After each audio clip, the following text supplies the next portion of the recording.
Hi, I'm Mac McCarthy, and I help people with their breakups. And today I have another breakup story to share. And if you have a breakup story you want to share, please visit writemac.com, WRITMAC.com. Send your story in, and I could do a review or give you my take of a breakup story just like this for a small fee. If you'd like to book a coaching session, that's also available, a live coaching session, one-on-one. If you like this video, throw me a like. If you don't like it, that's okay. If you'd like to subscribe, hit the red button. And if you'd like to add a comment down below to help this individual out, please do. Let's get into it.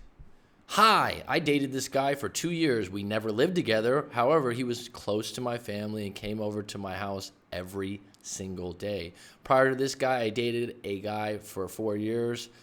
And we broke up in 2017. 2 weeks after leaving my 4-year relationship, I jumped straight into another relationship, my recent breakup.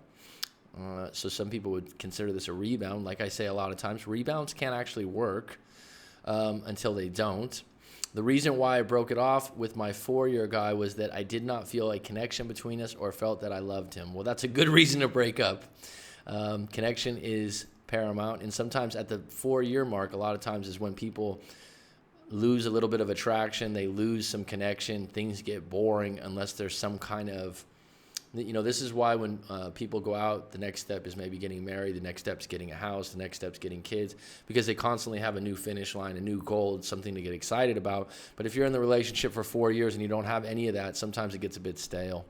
I thought that it was the right thing to do. Afterwards, I met the guy, and after getting to know each other better, I thought he was the one for me. My relationship with this guy has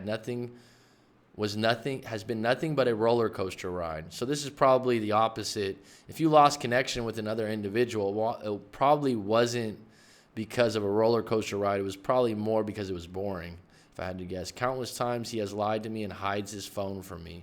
Well, where there's smoke, there's fire, my friend. It has been an ongoing problem throughout our relationship. We have been on and off for 2 years.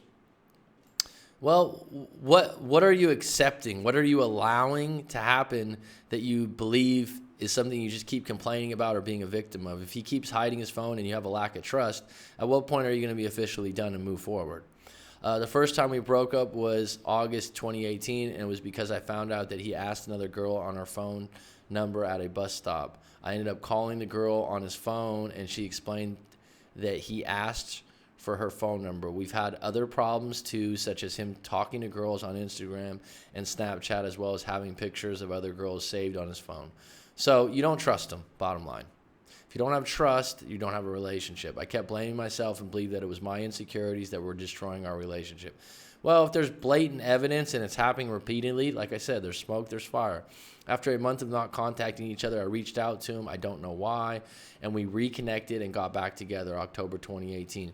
Well, probably because you were lonely and you missed him. That's why you reconnected.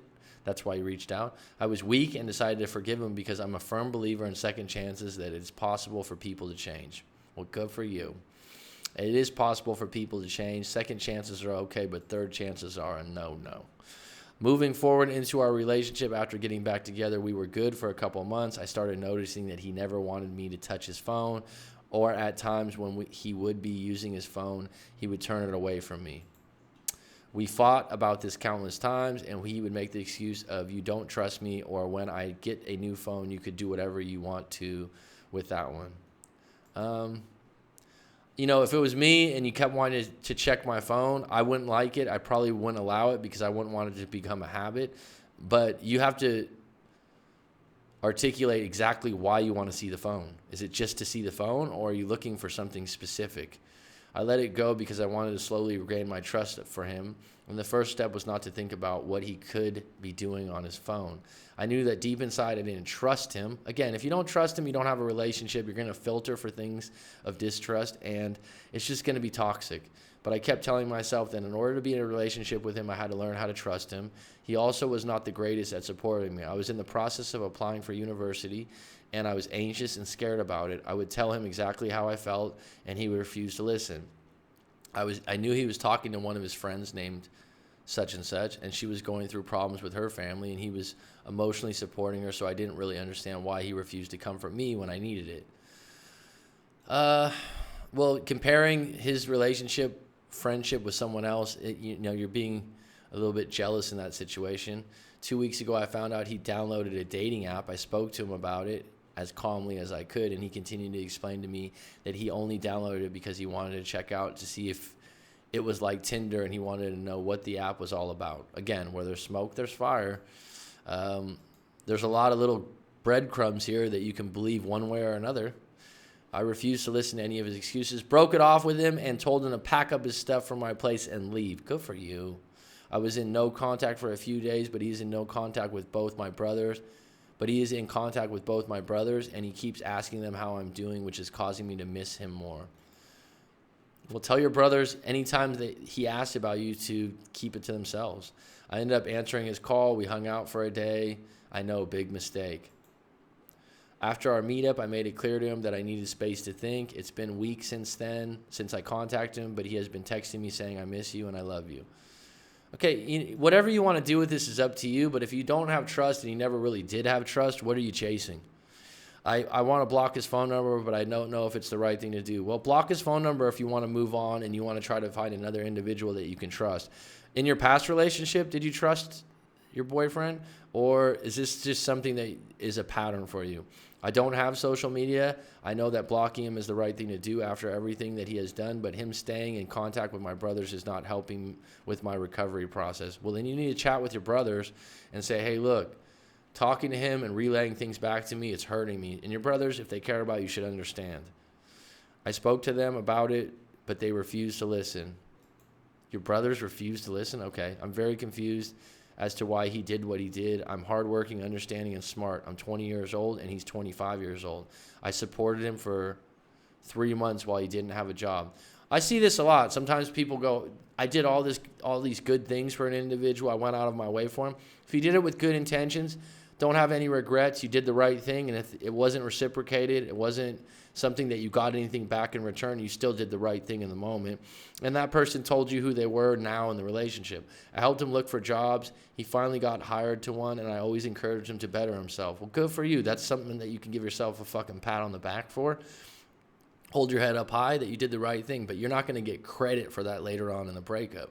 I thought we were happy, but I feel like he meant nothing that he said, and he just took me for granted. The bottom line is you don't trust him. And checking his phone all the time, and you found a dating app, you're not going to let that go at this point, and you're not going to be able to have a full-fledged long-term relationship without trust. Trust, connection, attraction. And trust is paramount long-term, and especially if you're living together. And you just keep going in circles right now. My question is, is it the right thing to do to block him and never speak to him again? I don't like to use the word never because it's highly dramatic and your brain goes, never again? Oh, my God. Just block him. Go into no contact. Don't say you'll never talk to him again. Just say to yourself, at this point, I'm blocking him for 1 month and not talking to him for 1 month. And if my brothers can't respect that, maybe I won't talk to them for a month because I need to get over this. I deserve to be with someone I trust. I've been with someone I've trusted before. I'm a good person. I did the right things in this relationship, and someone's going to appreciate that. It ain't going to be this guy, it sounds like. Do you think that exes can be friends? Exes can be friends if they have no expectations of getting back together. A friendship is platonic. So, or if you're going to be friends with benefits, which doesn't sound like something you want to do because your feelings are too strong. So the short answer is if your feelings are still strong and you have this attraction and connection still, then you probably can't be friends or aren't ready for it. Friends don't have expectations of anything more. Should I just ignore him, not to contact him? No contact is what I would suggest. Is there a possibility we can ever be together again? I mean, there's always a possibility, but at this point, why would you want to be with someone you don't trust and repeatedly does things for you not to trust him? And also, let me add to that you don't feel like this relationship is one where you're getting your needs met or your empathetic ways met. You're saying all these things you did for him, and you haven't mentioned much that he's done for you. So that relationship's going to grow contempt. How do I overcome this breakup? Stay in no contact. Be okay with hurting for a little while, dealing with the pain. Work on yourself. Concentrate on school. Concentrate on a purpose moving forward. Have some goals.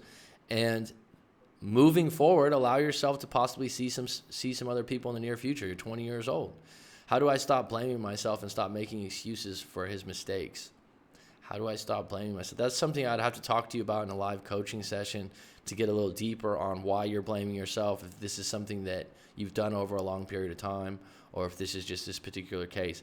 But the idea that you identify blaming yourself, ask yourself when you're blaming yourself, sit back and go, wait a minute, is this valid? Do I really believe this? Wait a minute. Reframe that story, reframe that narrative into something that's empowering and moving forward. And if I knew what exactly you were blaming yourself for in a live coaching session, I could help you reframe that. And stop making excuses for his mistakes. Well, you stopped when you broke up with him. Thank you so much. Hope to hear from you soon. So thank you for sending this in. Thank you for supporting the channel, and I hope that helps. If you'd like to book a live coaching session, that's available. Thank you.